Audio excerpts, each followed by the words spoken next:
makeup artist. Okay. Jamal, you want to slate that for me? Jamal Finkley is my name. Making content is my game. The name of my company is BLACKTREE TV, and we the only motherfucking black-owned network with $1 billion on YouTube, and that's what it be. That's my little shout out to Rudy Raymore. I had to get a little. Yeah, man, that was pretty cool. Look, man, you're a great talent, hero to a lot of fans and to comedians and actors. And I know you mentioned that this movie you were trying to do something like Ed Wood, but to me, not trying to do something like Ed Wood. I thought that it was a story like that, because Ed Wood is considered like the worst filmmaker ever, and the story. I love that movie, how he did his movie. So I was like, Rudy Ray Moore has some similar aspects, and like and Bowfinger, right? Like a little bit of Bowfinger. Yeah. In the same sense. Like when I was looking at it, I was seeing that too. I was like, that's a bunch of misfits trying to make a movie. Yeah. One great thing I've seen in the picture is that you were shouting out like Pygmy, Markham, and Red Fox and some other comedians, and then to see you work out comedic material, which a lot of fans have never seen, how comedians get in the mirror and work that out. Was that like an ode to like all the comedians and how, you know, the work that goes in behind the scenes to? Yeah, I thought that when the people that are part of Rudy Ray Moore's little cult, they think that he's that guy, you know, that he's that guy on the screen, and it's like, nah, this dude was a real artist, and you know, there was a process to what he did, and he was you know, guerrilla filmmaker. This dude went into his own pocket and made those movies, and went into his own pocket and made those records when he couldn't get in.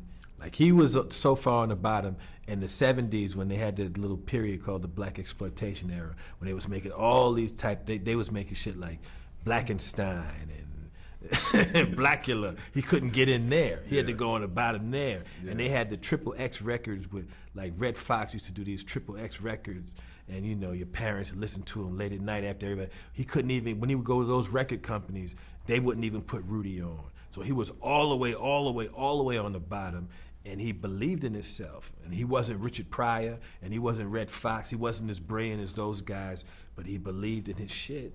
And he, out his pocket, seen his shit, you know, become successful. Yeah. And I thought that was a great, inspiring. I want this thing to be raw. Tell it like it is on the streets. Yeah, lots of pimps and whores and cussing. And kung fu and karate. Brothers love all that kung fu and karate. Do you know karate? No, but I'm a fast learner. I can learn how to chop me a mother. You know what we should have? An all-girl kung fu army. You know, there's plenty of story opportunity, Rudy. Across this nation, inner cities are being plagued by violent crime. I feel the government hasn't stepped up. That's it. It's Whitey's fault. The mayor's corrupt, and there's an exorcism. God damn it, an exorcism? Yeah, you know all that whole mother's in hell. I don't know how that fits into our urban motif.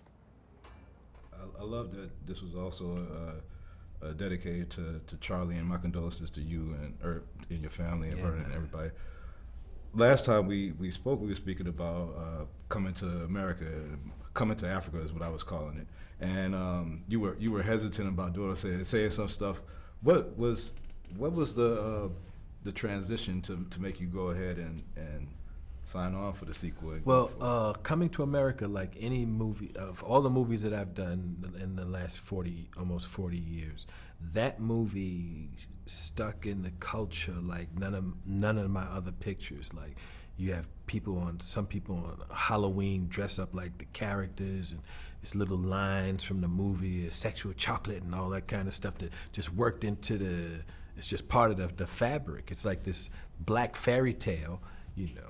And so it was always around. They were talking about doing a play, and the idea just never went away. And then right around the time I got that Mark Twain Prize, I keep forgetting the brother's name, Ryan Coogler, who directed Black Panther. Yeah. Him and a writer came and pitched a Coming to America thing that I wasn't crazy about the idea of it. And then he went and did Black Panther. But it kind of was like, well, you know, if I got dudes like this, you know, it must be, and the way people might.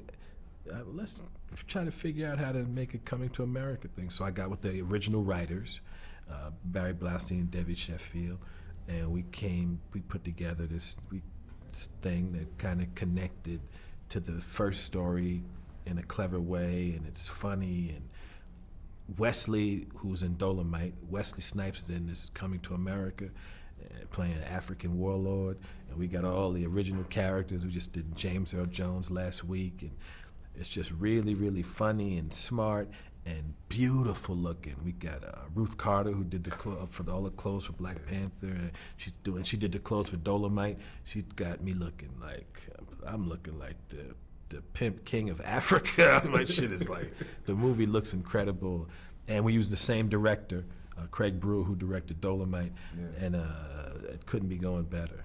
Well, congratulations on that. Will you host the Oscars if they ask you? Host? Yeah. Maybe one day, you know. All right.